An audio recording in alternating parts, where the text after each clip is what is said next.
Everyone, welcome to the final installment of the Finance Committee series for the year. Today we're going to talk about the reserves, fund balance, and capital fund transfer. I think this is going to be a fairly short meeting because there's not very much money in these accounts. So I'm going to turn it over to Mr. Orlando to walk through the presentation. Thank you, Mr. Recchi. All right, so we're going, as Mr. Recchi said, we have a few slides here. I'm going to go through all the slides and then answer questions at the end, if that's okay with the committee members. So we have our reserves, fund balance, and fund transfer. Policy 620 states on an annual basis as part of the budget development process, the business manager or designee shall ensure that an items included on an agenda of a finance committee meeting for the finance committee to review the general fund commitments and reserve to determine whether they should be maintained, increased, or used for their designated and authorized purposes. Any recommendations by the committee to modify the level or plan use of general fund commitments and reserves shall then be presented to the full board for consideration. So at the June meeting, there will be two motions. One is the capital fund transfer for 25-26 the board would have to approve. And we'll go over those shortly, and also the general fund commitments. So the first slide here is our capital reserve fund. You can see on the screen at the end of April, our balance was $3,518,185. The board I believe it was in December of this 2025, they approved the bus replacements. That was approved at $2,715,567. So the fund, after those approved uses, we have $802,618 remaining. We also have the capital projects fund, which is money left from the Black Rock Middle School and some of the roof projects. That's approximately another $285,000 that we have. The next slide is then for the 25-26, our budget capital reserve transfer. We have in the budget $5 million. We're estimating that we would transfer that $5 million with a motion at the June board meeting. Some of these items were what we identified. We initially did a review a year ago. The first one is phase 2 of the Ballard Kinwood Middle School replacement project, phase 2. That's already been approved by the board, which is $4 million. That will be completed this summer. So we're using $1 million of that, of the $5 million towards that project. Included in that is the DCD grant that we applied for and we received to use for that project. So that will be done in 26-27. Another item that we've had a discussion yesterday about was the Ballard Kinwood Auditorium, the sound and projector system. That's estimated around $250,000. So we are looking to have that project also be done. And I'll go over the completion date shortly for that project. Our bus replacements, we have planned $3 million. Mr. Lowe yesterday went into detail about our bus replacement program. The Harrington Chiller, which is $500,000. We need to have the money set aside for that. That building is built in 2009, so we're looking at probably a 15, 20-year life, so we need to get money, have money to replace that. And also a Gladwin chiller is about $250,000. That also, we need to have the monies for that. On the right-hand side is estimated completion time. The BC roof is going to be done in the summer of 26, so it's going to be done next year. No ifs, ands about it. The other projects, we do have completion dates down there, although some of them we do anticipate that will be completed no later than that date. So we'll be coming back to the board with those specifics, but our expectation is that they will be completed no later than that date. Again, we still have to work out the final scope and pricing of that. So let's fast forward to the current budget year. As of right now, we're estimating around $4 million to be transferred to the capital fund transfer. Again, we had the bus replacements, $3.2 million. We've identified a couple other projects. The Lower Marion chiller replacement, again, that's a year younger, I guess, than Harrington. So we're looking to put those funds ahead the following year and get that replaced. And then also the Walsh Valley boiler replacement is another one that we need to do. So they're the 3 projects that make up the $4 million, and we anticipate within that 4 to 5 year time frame to have those completed. And again, we have to finalize the scope and the pricing of those. Okay, so then this slide here is actually kind of a repeat from this time last year. If you recall, we are in the process of selling Oakwell. That was scheduled to settle in the spring of 2026. That is still in process. So, as we get through the legal process, we'll see when that sale actually will be finalized. We're hoping to have that done shortly.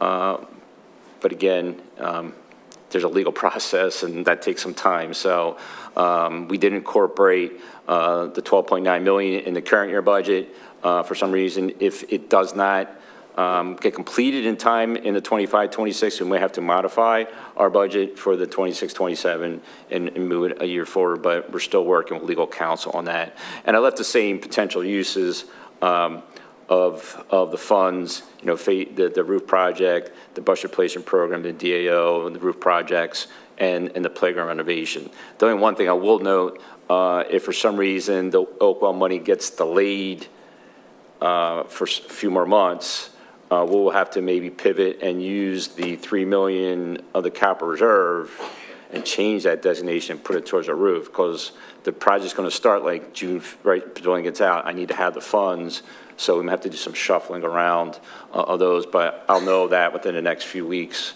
if that's going to happen or not. And then the other part of it is the committed fund balance. So our current committed fund balance, we have 2 items in there. It's the PSER stabilization fund. That's basic money that we put aside, as many districts do, to kind of help with the fluctuation or increase in PSERs over the years coming up. So just kind of give you a heads up. So the current year, the PSERs rate is 34%. I think we went through this when we talked about the personnel costs. This upcoming year is going to go down to 33.5%, which is the employer contribution. Now going forward, from 27, 28, it's going to go back up to over 34%, and then projected by the year 33, 34 to be over 37%. So you can see as those percentages go up and as salaries go up, that's monies that we can use to kind of stabilize that increase, to keep different programs.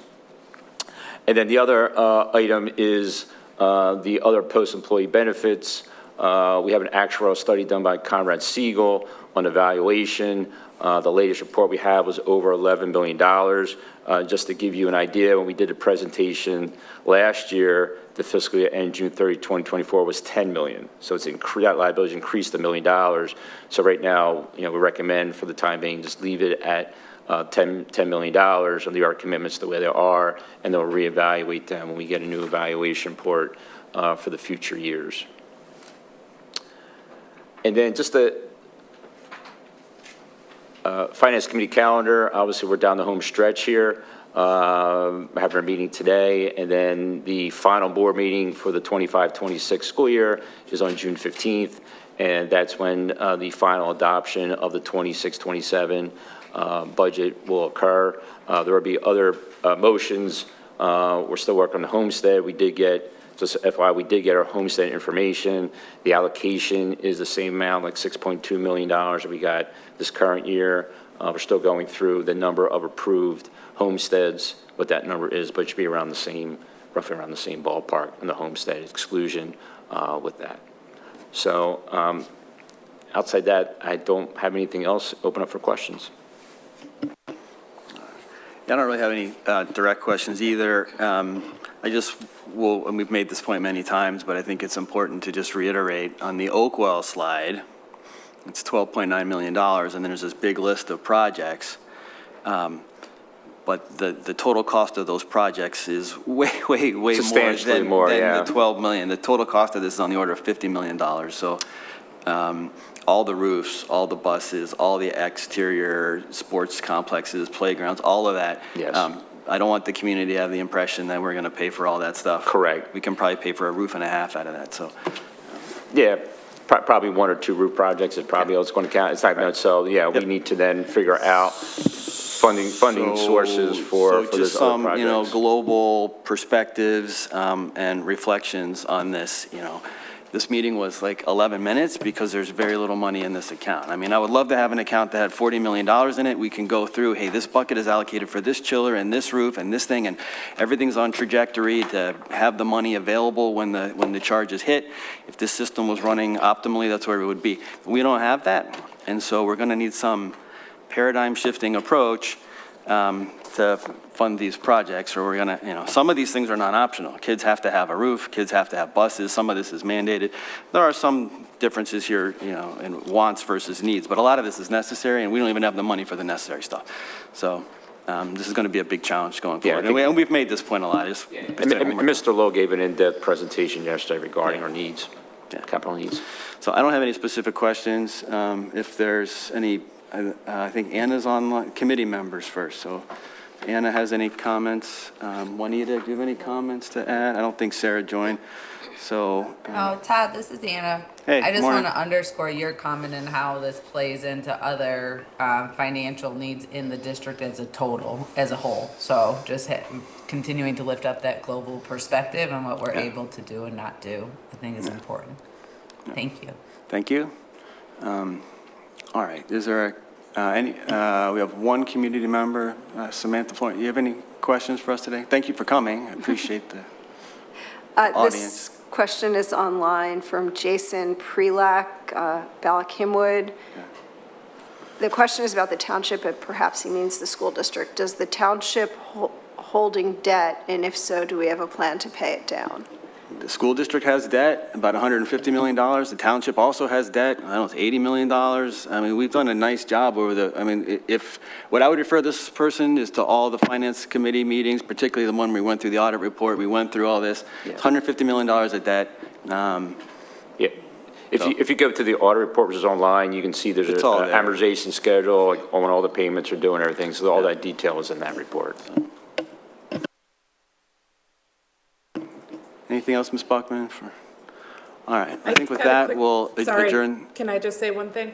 I don't have any questions. I just wanted to say, this is Shayna, by the way. I just wanted to say thank you to everybody in the administration and to the families who advocated for the Ballackinwood sound system and for you guys to actually work into putting that into the plan and actually get that on the agenda as quickly as you have. I know that's not a small lift, but it's going to make a big impact. So I appreciate the hard and fast work that was done on that.